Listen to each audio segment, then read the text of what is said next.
5 पोखरी थानपाल गाउँपालिका 4 थानपालकोट सिन्धुपाल्चोक स्थित थाम डाँडा घुम्न जाने यात्रा केवल एउटा गन्तव्यसम्म पुग्ने बाटो मात्र होइन, यो प्रकृतिसँग आत्मीय सम्बन्ध गाँसिने अविस्मरणीय अनुभूति हो।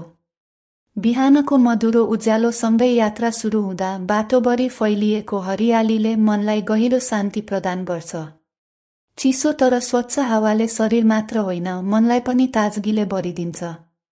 बाटोभरि देखिने राताम्य गुराँसका फूलहरूले यात्रालाई अझ रङ्गीन र जीवन्त बनाइदिन्छन्। हरिया रुखका हाँगाबीच मुस्कुराउँदै फुलेका गुराँसहरू हेर्दा मानव प्रकृतिले आफै यात्रुहरूलाई स्वागत गरिरहेको जस्तो लाग्छ। कतै हावासँगै हल्का हल्का हल्लिने पातहरू, कतै चराहरूको मधुर चिरबिर, यी सबैले यात्रालाई एक सुन्दर सङ्गीत चाहिँ बनाइदिन्छन्।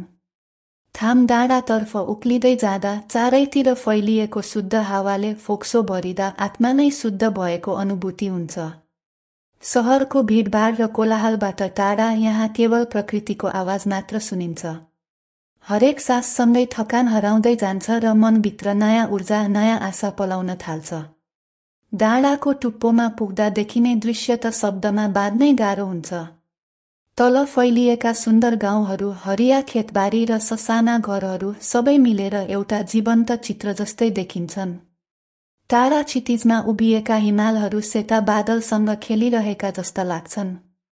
ती हिमालहरू हेर्दा जीवनका सबै चिन्ता र बोझ केही क्षणका लागि हराएर जान्छन्।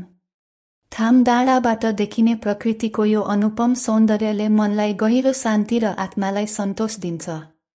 गुराँसका फूल, हरिया रुख, स्वच्छ हावा, सुन्दर गाउँ र गौरवशाली हिमालहरू, यी सबैले थाम डाँडालाई केवल घुम्ने ठाउँ मात्र होइन, आत्मासँग भेट हुने पवित्र गन्तव्य बनाइदिन्छ।